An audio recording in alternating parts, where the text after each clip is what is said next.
തളിപ്പറമ്പിലെ രാജരാജേശ്വര ക്ഷേത്രം ആചാര പെരുമ കൊണ്ട് വളരെ വിശിഷ്ടമാണ്, വളരെ വിഖ്യാതമായ ക്ഷേത്രമാണ്. പക്ഷേ ആ ക്ഷേത്രത്തിനടുത്തുള്ള ഒരു സ്ഥലത്ത് കർണാടക സർക്കാരിനെ വീഴ്ത്താൻ നിരവധി മൃഗങ്ങളെ ബലി കഴിപ്പിച്ച് ഒരു ശത്രു സംഹാര യാഗം നടത്തിയിരിക്കുന്നു എന്ന് പറഞ്ഞിരിക്കുന്നത് കർണാടകയുടെ ഉപമുഖ്യമന്ത്രിയാണ് പത്രസമ്മേളനത്തിൽ.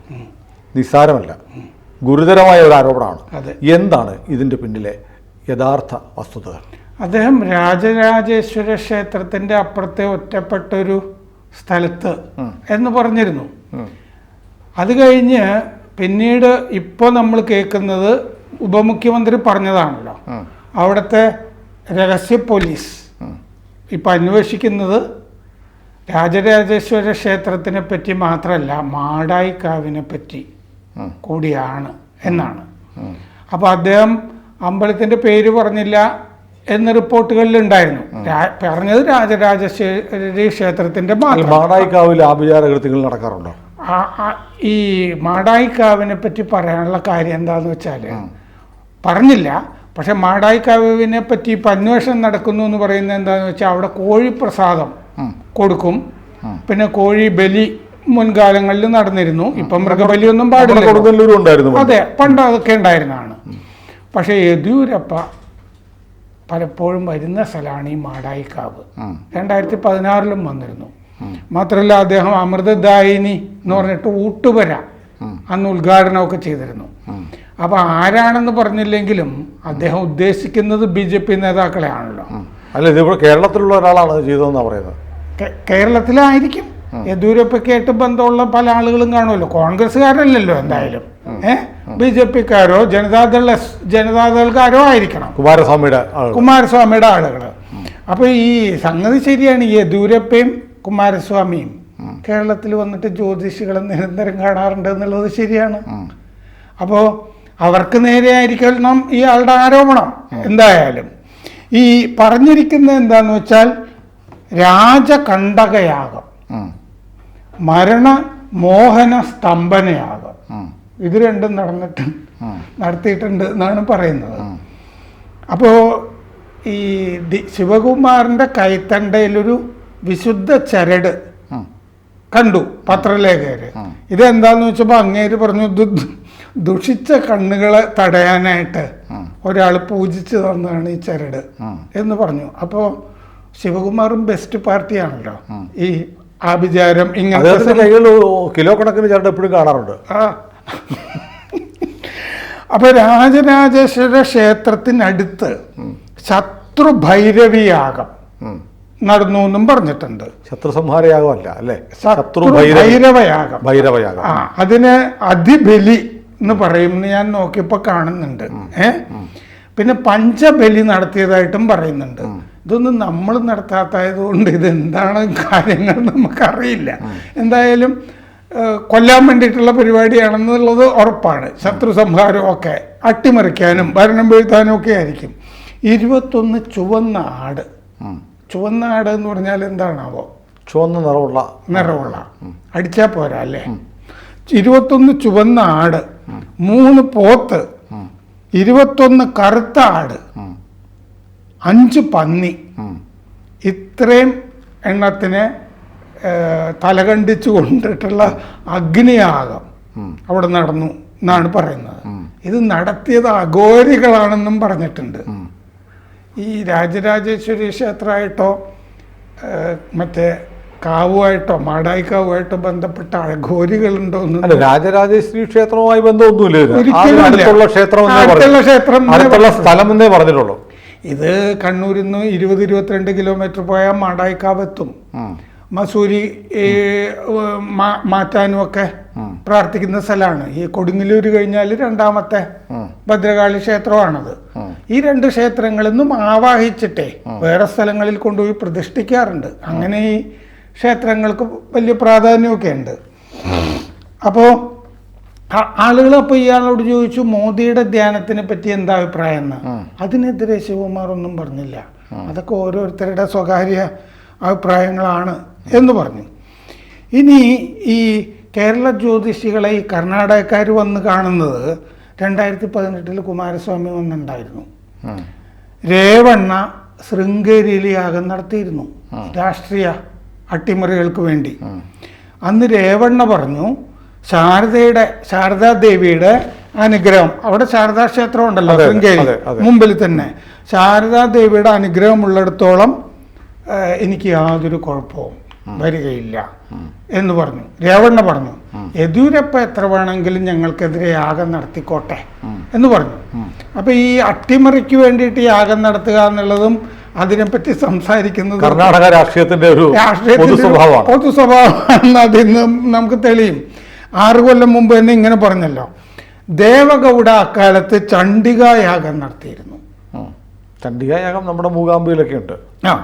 കുമാരസ്വാമി യെദ്യൂരപ്പയെ ഉപേക്ഷിച്ചിട്ട് 2007 പോയല്ലോ, മറ്റേ സഖ്യമൊക്കെ ഒഴിവാക്കി പോയ സമയത്താണ് ഈ വക അന്ന് തൊട്ട് ഈ യെദ്യൂരപ്പയെ മുഖത്ത് മഞ്ഞൾ തേച്ചിട്ടാണ് കണ്ടുകൊണ്ടിരുന്നത്.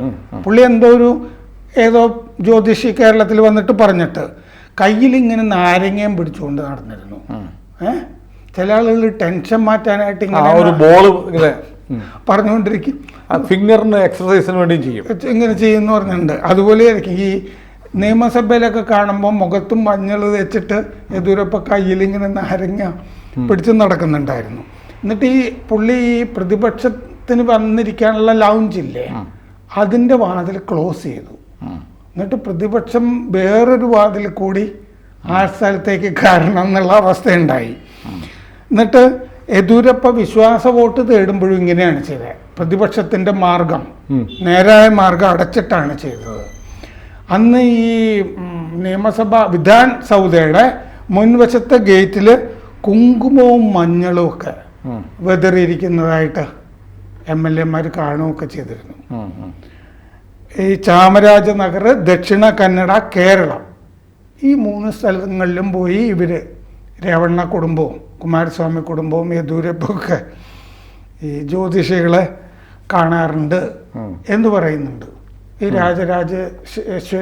രാജരാജ ക്ഷേത്രത്തിലും രാജരാജേശ്വരി ക്ഷേത്രത്തിലും ക്ഷേത്രത്തിലും മാടായിക്കാവിലും ഒക്കെ ഇവിടെ അല്ല, ഈ മാടായിക്കാവിനെതിരെ ഈ തമിഴ്നാട് ഇന്റലിജൻസ് അന്വേഷണം തുടങ്ങി എന്നുള്ളത് വാർത്ത സ്ഥിരീകരിക്കപ്പെട്ടതാണ്.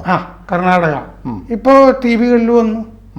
അല്ല, മാടായിക്കാവ് പോലെയുള്ള സ്ഥലങ്ങളിലൊക്കെ ഇത്തരം ബലികൾ, ഇത്രയും 21 ആടുകൾ, 42 ആടുകൾ, പന്നി, പോത്ത് ഇതിനെയൊക്കെ വെട്ടുമെന്ന് പറഞ്ഞാൽ അവിശ്വസനീയമാണ്. അതും ഇത്ര എക്സ്റ്റെൻസീവായ യാഗങ്ങൾ നടക്കുമായിരിക്കും, പക്ഷെ ഒരു ക്ഷേത്രത്തിൽ വെച്ച് നടക്കും. എന്നാലും അതീവ രഹസ്യമായിട്ടൊക്കെ എങ്ങനെ നടക്കാനാണ്? അതീവ രഹസ്യം, മന്ത്രോച്ചാരണമൊക്കെ വേണ്ടേ? അതെ, ഇത്രയും മൃഗങ്ങളെ ബലി കൊടുക്കാൻ പറ്റുമോ ഒരു ക്ഷേത്രത്തിൽ വെച്ച്, ഒരു കാവിൽ വെച്ച്? മാത്രമല്ല ഇവിടെ മൃഗബലി EMS സർക്കാരിന്റെ കാലത്ത് നിരോധിച്ചതാണ്, ഹിന്ദുക്കളുടെ. എന്നിട്ട് ആ നിരോധനം നീക്കിടന്ന് പറഞ്ഞിട്ട് ഇവിടുന്ന് ചിലർ കൊടുത്ത കേസ് സുപ്രീം കോടതിയിൽ നിൽക്കുന്നുണ്ട്. ഞങ്ങൾക്ക് വീട്ടില് ക്ഷേത്രത്തിലല്ലേ നിരോധിച്ചിരിക്കുന്നേ, ഞങ്ങൾക്ക് വീട്ടുവളപ്പിലൊക്കെ നടത്തിക്കൂടെ എന്ന് ചോദിച്ചിട്ട് കേസിന് പോയിട്ടുണ്ട് ചില ആളുകൾ. അത് ചെയ്യാൻ പറ്റും, നിങ്ങൾ പേര് മാറ്റേണ്ടി വരും. അറബ് പേര് മാറ്റണം. അത് മൃഗബലി നടത്തുന്നില്ലേ? ഉണ്ടല്ലോ, മുസ്ലിങ്ങൾ നടത്തുന്നുണ്ടല്ലോ. ഉണ്ടല്ലോ ബലി, അത് നടത്തുന്നുണ്ട്, അവർക്ക് പ്രശ്നമില്ല. ഹിന്ദുക്കളുടെ മാത്രമേ ഉള്ളൂ ബലിയെ. ഒരു ബലിയെ നമ്മൾ അംഗീകരിക്കുന്നില്ല, എന്നാലും ഹിന്ദുക്കൾക്ക് ബലി പാടില്ല. എന്നാൽ പിന്നെ നിങ്ങൾ പേര് മാറ്റിയാൽ നിങ്ങൾക്ക് ബലി നടത്താം. ഇത് ഈ ക്ഷേത്രക്കാര് രാജരാജേശ്വര ക്ഷേത്രം അധികൃതർ പറഞ്ഞിട്ടുണ്ട്, ഞങ്ങളെ വെറുതെ ഇതിൻ്റെ അകത്തേക്ക് വലിച്ചഴക്കാൻ പാടില്ല എന്ന് പറഞ്ഞിട്ടുണ്ട്. മാടായിക്കാവും പ്രതികരിക്കുമല്ലോ. മാടായിക്കാവ് പണ്ട് തൊട്ട് തന്നെ ഒരു ശാക്തേയ ക്ഷേത്രമായിട്ട് അറിയപ്പെടുന്നതാണ്. ബംഗാളി എന്നുള്ള ഒരാളാണ് പൂജാരിയായിട്ട്, ഭട്ട സമ്പ്രദായമൊക്കെ ഉള്ള ആളാണെന്നൊക്കെ ഞാൻ വായിച്ചിട്ടുണ്ട്. പണ്ട് തൊട്ടേ ഉള്ളൊരു ക്ഷേത്രമാണ്, ഗുണ്ടർട്ടിൻ്റെ കാലത്തും ഒക്കെ ഉള്ളതാണത്. ആ കാലത്തൊക്കെ എന്തോ മരണങ്ങളും ദുർമരണങ്ങളും ഒക്കെ ആ ഏരിയയിലൊക്കെ നടന്നതൊക്കെ ആയിട്ട് ചരിത്രത്തിലൊക്കെ കാണാം നമുക്ക്. ഈ മസൂരി വല്ലാതെ മസൂരി പടർന്നു പിടിക്കുന്ന കാലത്തുമൊക്കെ. ഏതായാലും കേരളത്തിൽ ഇപ്പോൾ അഭിചാരക്രിയകൾ ചെയ്യുന്ന ആളുകളൊക്കെ ഉണ്ട്. മനുഷ്യനെ ബലി കൊടുക്കുന്നു. ഷാഫി ഓർക്കുന്നില്ലേ? ഇലന്തൂര് മനുഷ്യനെ, അത് ആചാരത്തിന്റെ ഭാഗമൊന്നും ആയിരുന്നില്ല, അവന്റെ സ്വകാര്യ ആവശ്യത്തിന് വേണ്ടിയിട്ടായിരുന്നു. ആളെ പറ്റിക്കാൻ വേണ്ടി ചെയ്ത പണിയാണ്. പക്ഷേ എന്നാലും ഇതിലൊക്കെ വിശ്വാസമുള്ള ആളുകളുണ്ട്. പക്ഷേ ഈ നമ്മൾ ആലോചിക്കേണ്ടത്, കർണാടക സർക്കാരിനെതിരെ ആ സർക്കാരിനെ വീഴ്ത്താനുള്ള നീക്കങ്ങൾ നടത്തുന്നുണ്ട് എന്ന് ഉപമുഖ്യമന്ത്രി വിശ്വസിക്കുന്നുണ്ട്. അവിടെ സർക്കാരിൻ്റെ ഫണ്ടെടുത്ത് 100 കോടിയോളം രൂപ പട്ടികവർഗത്തിൻ്റെ ഫണ്ടെടുത്ത് ആന്ധ്രയിൽ തെരഞ്ഞെടുപ്പിന് പ്രചാരണത്തിന് വേണ്ടിയുള്ള ചെലവിന് കൊടുത്തു എന്നുള്ള വാർത്ത പുറത്തു വന്നിട്ട് 2-3 ദിവസമായി. ഒരു ആത്മഹത്യ വരെ നടന്നു. നമ്മൾ ഇന്ന് ഇതിന് തൊട്ട് മുമ്പ് മീഡിയ മലയാളത്തിൽ അതേക്കുറിച്ച് ഒരു ടോക്ക് ചെയ്തിട്ടുണ്ട്. കാണാത്ത പ്രേക്ഷകർ ഒന്ന് കാണണം. ഏതായാലും കർണാടകയിൽ നിന്ന് ആ ഭയമുള്ളത് കൊണ്ടാണ് ഈ മന്ത്രവാദം കേരളത്തിന്റെ തലയ്ക്ക് വെച്ചിരിക്കുന്നത്. അതെ അതെ, അതിൽ പിണറായി വിജയൻ അഭിപ്രായം പറയട്ടെ, ആർ ബിന്ദു പറഞ്ഞിട്ടുണ്ട് അസംബന്ധമാണ് പറഞ്ഞിരിക്കുന്നതെന്ന്. എന്നാലും CPM-ന്റെ ഭാഗത്തു നിന്നൊരു പ്രതികരണം വന്നു. അല്ല, CPM എന്ന് പ്രതികരിക്കാനാ? CPM-ന്റെ നേതാക്കന്മാരെല്ലാം ഈ പൂമൂടലും ഏലസ് കെട്ടലും ഭാര്യയെ അമ്പലത്തിൽ വിടലും ഒക്കെ നടത്തുന്നവരല്ലേ. ഉണ്ണിത്താന് പ്രതികരിക്കാം, കാരണം ഉണ്ണിത്താൻ ഇടയ്ക്ക് കൂടോത്രത്തിനെ പറ്റിയൊക്കെ പറയുന്നതാണ്. ഉണ്ണിത്താൻ പ്രതികരിക്കാം, ഉണ്ണിത്താനാണ് അതിൽ പറ്റിയ ആള്.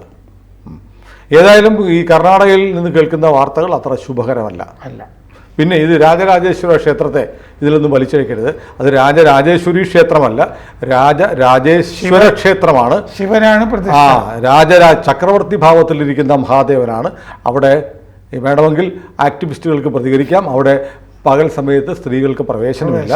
ചക്രവർത്തി ആയതുകൊണ്ട് രാത്രി പത്നി സമേതനായിരിക്കുന്ന സമയത്ത് മാത്രമേ സ്ത്രീകൾക്ക് അവിടെ പ്രവേശനമുള്ളൂ. വേണമെങ്കിൽ അവിടെ ഒരു ക്ഷേത്ര പ്രവേശന വിപ്ലവമോ പ്രത്യേക ഗേറ്റുകളൊക്കെ ഉണ്ടാക്കി സമരം നടത്താവുന്നതാണ്.